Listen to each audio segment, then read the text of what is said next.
Stratification क्या होता है? देखिए एक फॉरेस्ट में गए, अगर फॉरेस्ट में मैं वर्टिकल लेयर बनाना चाहूँ तो सबसे बॉटम पे क्या है? ग्रास, उसके ऊपर क्या होंगे? शब्स, और उसके ऊपर क्या होंगे? ट्रीज। यही होता है स्ट्रेटिफिकेशन। चलिए फर्स्ट कंसेप्ट हम देखते हैं, इंपॉर्टेंट है, इसका नाम है प्रोडक्टिविटी। देखिए प्राइमरी प्रोडक्शन क्या होता है कि पर यूनिट एरिया में जितना बायोमास सिंथेसिस हो रहा है उसको हम बोलते हैं प्राइमरी प्रोडक्शन। एक एग्जांपल से समझाता हूँ। पर यूनिट एरिया का मतलब है कि जैसे मान लीजिए 1 मीटर मैंने लेंथ और 1 मीटर मैंने ली विड्थ, तो एरिया कितना हो गया? 1 मीटर स्क्वायर। इस 1 मीटर स्क्वायर में एज सपोज कीजिए कि 10 प्लांट हैं। इन 10 प्लांट ने फोटोसिंथेसिस करके जितना बायोमास प्रोड्यूस किया है वो क्वांटिटी होती है प्राइमरी प्रोडक्शन। तो मैंने यूनिट लिखी है, इससे आपको याद रहेगा ग्राम पर मीटर स्क्वायर। प्राइमरी प्रोडक्टिविटी क्या होती है कि अगर हम पर यूनिट एरिया के साथ में पर यूनिट टाइम भी ले लें, तो अगर per unit area per unit time में जितना बायोमास सिंथेसिस हो रहा है वो है प्राइमरी प्रोडक्टिविटी। एनपीपी और जीपीपी यानी नेट और ग्रॉस क्या होती है कि देखिए प्राइमरी प्रोडक्टिविटी जो मैंने आपको समझाई वो होती है ग्रॉस प्राइमरी प्रोडक्टिविटी। अगर जो प्लांट्स ने फोटोसिंथेसिस किया है उससे बायोमास प्रोडक्शन किया है, अगर इस बायोमास को, अब प्लांट की खुद की मेटाबॉलिक एक्टिविटी है, मेटाबॉलिक रिक्वायरमेंट है, मेटाबॉलिक नीड्स है, तो प्लांट क्या करेगा? इस बायोमास में से कुछ अपने लिए काम में ले लेगा। अगर उसको हटा दें तो बाकी क्या बचेगा? नेट। इसको हम बोलते हैं नेट प्राइमरी प्रोडक्टिविटी। इन लॉसेस को बोलते हैं रेस्पिरेशन लॉसेस। जो सेल्यूलर रेस्पिरेशन हो रहा है उससे लॉसेज, यानी सेल्यूलर रेस्पिरेशन से हमने एटीपी बनाया होगा और प्लांट्स ने अपनी मेटाबॉलिक रिक्वायरमेंट के लिए काम में लिया होगा। ये क्वेश्चन 2 बार पूछा है। ये क्वेश्चन देता है और पूछता है what is the meaning of R. R is the respiratory losses. आप कर देंगे? चलिए सेकेंडरी प्रोडक्टिविटी क्या होती है? देखिए प्राइमरी प्रोडक्टिविटी किससे रिलेटेड है? आपके प्लांट से रिलेटेड है। सेकेंडरी प्रोडक्टिविटी हो गई कंज्यूमर से रिलेटेड। यानी जब हेटेरोट्रॉफिक ऑर्गेनिजम्स ने, हर्बीवोरस ने, कार्निवोरस ने जब जो प्राइमरी प्रोडक्टिविटी को खाया होगा, मान लीजिए हर्बीवोरस ने आपके प्लांट्स को खाया, तो अब जो नया बायोमास सिंथेसिस हुआ उसको हम क्या बोल देंगे? Secondary productivity. ठीक है। अब कुल मिला के अगर बायोस्फीयर की देखें और ओशंस की देखें तो ये प्रोडक्टिविटी आती है। बायोस्फीयर की प्रोडक्टिविटी 170 और ओशंस की 55। यानी बाकी कौन सी बची है? टेरेस्ट्रियल की। कितनी हो गई? आप कैलकुलेट कीजिए। 115 बिलियन टन्स। चलिए अब हमने प्रोडक्टिविटी के बारे में देख लिया। सेकंड कंसेप्ट के बारे में देखते हैं जिसका नाम है डीकम्पोजिशन। डीकम्पोजिशन के 5 स्टेप हमको साइकिल की फॉर्म में याद रखने। 3 साल क्वेश्चन पूछा है, 2022 में तो 2 क्वेश्चन पूछता है। और क्वेश्चन किस तरह से पूछेगा? देखिए इनका डेफिनेशन आना चाहिए। देखिए 5 स्टेप हैं, फ्रेगमेंटेशन, लीचिंग, कैटाबॉलिज्म, ह्यूमिडिफिकेशन और मिनरलाइजेशन। आपको याद रहेगा सीक्वेंस में। अब देखिए मान लीजिए कोई डेड ऑर्गेनिक मैटर है, मान लीजिए पेड़ से कोई पत्ती टूट के नीचे गिर गई। अब उस पत्ती को सबसे पहले जो डेट्राइटिवोरस होते हैं, छोटे छोटे इंसेक्ट्स हैं, अर्थवर्म है, उसको छोटे छोटे पीसेज में कन्वर्ट करते हैं। इस प्रोसेस का नाम है फ्रेगमेंटेशन। यही गलती करवाता है वो। मतलब क्वेश्चन में स्टेटमेंट आएगा कि the dead organic matter is converted into small fragments and this process is called catabolism. गलत है। This process is called fragmentation. The fragmentation is done by the detritivorous animals and insects like earthworms और insects. Number 2 process leaching. अब देखिए fragmentation के बाद में जब छोटे छोटे पीसेज में, अगर देखिए अगर यहाँ पे क्या होता है कि जो वाटर सॉल्यूबल इनऑर्गेनिक मिनरल्स हैं कभी कभी वो सॉइल में लीक कर जाते हैं। इस प्रोसेस को हम बोलते हैं लीचिंग। और ये सॉइल में, अब ये जो बाकी प्लांट्स के लिए ये जो मिनरल्स हैं ये इनएक्सेसिबल हो जाते हैं। कैटाबॉलिज्म में क्या हुआ? डाइजेस्टिव एंजाइम मैंने सीक्रेट किए। देखिए नंबर 3 प्रोसेस है कैटाबॉलिज्म। इसमें क्या होता है कि अब जो छोटे छोटे पीसेज हैं उन पे बैक्टीरिया और फंजाई वर्क करते हैं, डाइजेस्टिव एंजाइम सीक्रेट करते हैं और इससे जो मटेरियल है एक नए मटेरियल में कन्वर्ट होता है, उसका नाम है ह्यूमस। और ये जो प्रोसेस है, अब कैटाबॉलिज्म जो प्रोसेस आप समझ गए होंगे कि डाइजेस्टिव एंजाइम वाला प्रोसेस, और उसके आगे जो ह्यूमस बनने वाला प्रोसेस है उसका नाम है ह्यूमिफिकेशन। इसके बाद में ह्यूमिफिकेशन का भी आगे डिग्रेडेशन होता है और भी ज़्यादा सिंपल इनऑर्गेनिक मॉलिक्यूल्स में कन्वर्ट होता है जिसको हम बोलते हैं मिनरलाइजेशन। अब क्या बन जाते हैं? मिनरल्स। और इन मिनरल्स को अब जो नए प्लांट्स हैं वो अब्जॉर्ब कर सकते हैं सॉइल में से। तो पूरा प्रोसेस है डीकम्पोजिशन का। इसके जो इस इसकी डेफिनेशंस हमें आनी चाहिए और वही लगातार 3 बार पूछा गया है। अब देखिए ऐसे कौन से फैक्टर्स हैं जो डीकम्पोजिशन को अफेक्ट करते हैं। आप सोच के देखिए कि डीकम्पोजिशन कब होता है। नंबर 1 फैक्टर है कि जो डेड ऑर्गेनिक मटेरियल है उसका केमिकल कंपोजिशन क्या है। अगर डेड ऑर्गेनिक मैटर आपके लिग्निन का और काइटिन का बना है तो उसमें डिग्रेडेशन बहुत धीरे धीरे होता है। और अगर डेड ऑर्गेनिक मैटर बहुत सिंपल मॉलिक्यूल्स का बना है, लाइक शुगर है या नाइट्रोजन की क्वांटिटी ज़्यादा है, तो बहुत फास्ट डिग्रेड होता है। Number 2 environmental condition. देखिए अगर वार्म और मॉइस्ट कंडीशन है, एरोबिक एनवायरनमेंट है, तो डिकम्पोजिशन बहुत फास्ट होगा। जैसे आपने देखा ही होगा कि वार्म और मॉइस्ट एनवायरनमेंट में फंगस इन्फेक्शन बहुत ज़्यादा होता है, इनकी एक्टिविटी बहुत ज़्यादा होती है। तो सेम डीकम्पोजिशन के लिए है कि वार्म टेम्परेचर है, मॉइस्ट एनवायरनमेंट यानी एटमॉस्फेयर में नमी ज़्यादा है और एरोबिक एनवायरनमेंट है, तो डीकम्पोजिशन बहुत तेज़ी से होगा। और अगर cold, dry and aerobic environment है तो डीकम्पोजिशन बहुत स्लो होगा। चलिए अब हम पढ़ते हैं एनर्जी फ्लो। ठीक है, देखिए एक इकोसिस्टम में एनर्जी फ्लो किस तरह से होता है। एक इकोसिस्टम क्या होता है, मैंने आपको लास्ट लेक्चर में पढ़ाया था। पॉपुलेशन क्या होती है। पॉपुलेशन होती है कि एक स्पीशीज के लोगों का कलेक्शन होती है पॉपुलेशन। कि मान लीजिए ये स्पीशीज ए के सारे मेंबर को अगर मैं ग्रुप में जोड़ दूं तो ये है क्या है, पॉपुलेशन। अगर एक से ज्यादा स्पीशीज के लोग एक साथ रहने लगे तो इस ग्रुप को क्या बोलते हैं, कम्युनिटी।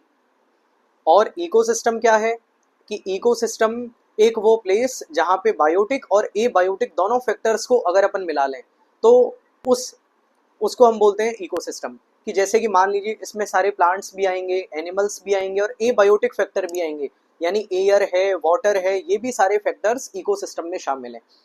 यानी आपका एनवायरनमेंट पूरा ये इकोसिस्टम का पार्ट है।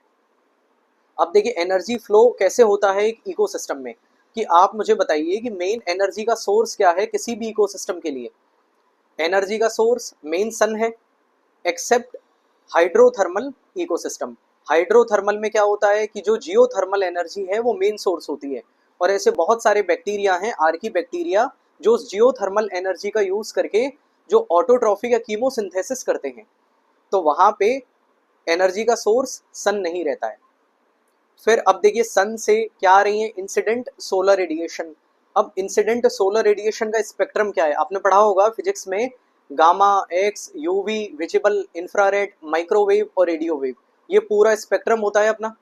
इस स्पेक्ट्रम का केवल 400 टू 700 नैनोमीटर वाला पार्ट ये विजिबल रेंज का है, और यही तो फोटोसिंथेसिस की रेंज है। मैंने फोटोसिंथेसिस में आपको क्लोरोफिल ए, बी, कैरोटिनॉइड और जेंथोफिल का अब्जॉर्प्शन स्पेक्ट्रम पढ़ाया था, क्या यही स्पेक्ट्रम है? बिल्कुल। तो देखिए पूरी सोलर रेडिएशन का 50% से भी कम पार्ट होता है विजिबल लाइट का। ऑब्वियस सी बात है कि पूरे के पूरे स्पेक्ट्रम में एक छोटा सा पार्ट 50% से कम ही होना है। अब जितना विजिबल का पार्ट है उसका भी केवल 2 to 10% ही प्लांट्स यूज में ले पाते हैं, बाकी जो सोलर रेडिएशन है वो वेस्ट हो जाती है। ठीक है, अब चलिए, अब देखिए यहाँ से अब जो इनकमिंग सोलर रेडिएशन से क्या होगा, प्लांट्स फोटोसिंथेसिस करेंगे और बायोमास प्रोडक्शन करेंगे। मैंने आपको प्राइमरी प्रोडक्टिविटी के बारे में अभी बताया है। अब इन प्लांट्स को कौन खाएगा, हर्बीवोर्स। इस हर्बीवोर को कौन खाएगा, आगे देखिए, इस हर्बीवोर को खाएगा प्राइमरी कार्निवोरस, कोई कार्निवोरस एनिमल खाएगा। कि मान लीजिए कि जैसे कि घास, ये क्या है, ये आपका प्लांट है, और इस घास को कौन खाता है, हिरन खाता है। हिरन को कौन खाएगा, आपका शेर खाएगा। तो इस हिसाब से ये जो चेन बन गई है इसको हम बोलते हैं फूड चेन। और जिस फूड चेन की हम बात कर रहे हैं उसे हम बोलते हैं ग्रेजिंग फूड चेन। तो देखिए फूड चेन हम देखते हैं, फर्स्ट प्रोड्यूसर जो प्लांट होता है, फिर प्राइमरी, सेकेंडरी और टर्शरी कंज्यूमर। एग्जाम्पल आप देख सकते हैं, जैसे कि ये जो एग्जाम्पल है, सिंपल हिरन के एग्जाम्पल से हमें पता है। अब देखिए इसमें काम की बात क्या है कि मैंने आपको बताया कि बायोमास प्रोडक्शन से प्राइमरी प्रोडक्टिविटी। अब देखिए एक ट्रॉफिक लेवल से ये जो आपका प्रोड्यूसर है ये फर्स्ट ट्रॉफिक लेवल है, इसके बाद में प्राइमरी कंज्यूमर आपका सेकंड ट्रॉफिक लेवल है। तो फूड चेन का जो हर एक हिस्सा है वो एक ट्रॉफिक लेवल है, और जब एक ट्रॉफिक लेवल से एनर्जी दूसरे ट्रैफिक लेवल में मूव करती है तो प्रोड्यूसर से, अब प्रोड्यूसर से एनर्जी कहाँ गई, प्राइमरी कंज्यूमर के पास। घास को किसने खा लिया, हिरन ने, तो घास से, ग्रास से एनर्जी कहाँ गई, हिरन के पास। तो इस प्रोसेस में केवल 10% एनर्जी का ट्रांसफर होता है। तो हर एक ट्रॉफिक लेवल से अगले ट्रॉफिक लेवल में कितनी एनर्जी जाती है, 10%। तो क्या आप बोल सकते हैं कि फूड चेन में जैसे जैसे हम ऊपर की तरफ बढ़ते हैं एनर्जी कम होती जाती है। ये स्टेटमेंट एकदम सही है। चलिए, ये जो फूड चेन के बारे में हम पढ़ रहे हैं इसको हम बोलते हैं ग्रेजिंग फूड चेन। ये बेसिकली टेरेस्ट्रियल इकोसिस्टम में हमने सबसे पहले स्टडी की है। अगर सेम फूड चेन को एक्वेटिक इकोसिस्टम में भी हम इसको ग्रेजिंग फूड चेन ही कहते हैं। वहां पे कैसे होगा, वहां पे फोटोसिंथेसिस कौन करेगा, फाइटोप्लैंक्टॉन्स। फाइटोप्लैंक्टॉन्स को कौन खाएगा, जूप्लैंक्टॉन्स। फिर आगे देखिए, आगे आपकी फिशेज आ जाएंगी और आपकी बिग फिशेज आ जाएंगी। इस तरह से पूरी फूड चेन चलनी है। तो वहां पे भी इसको क्या बोलेंगे हम, ग्रेजिंग फूड चेन। एक सेकंड टाइप की फूड चेन है जिसको हम बोलते हैं डेट्राइटस फूड चेन।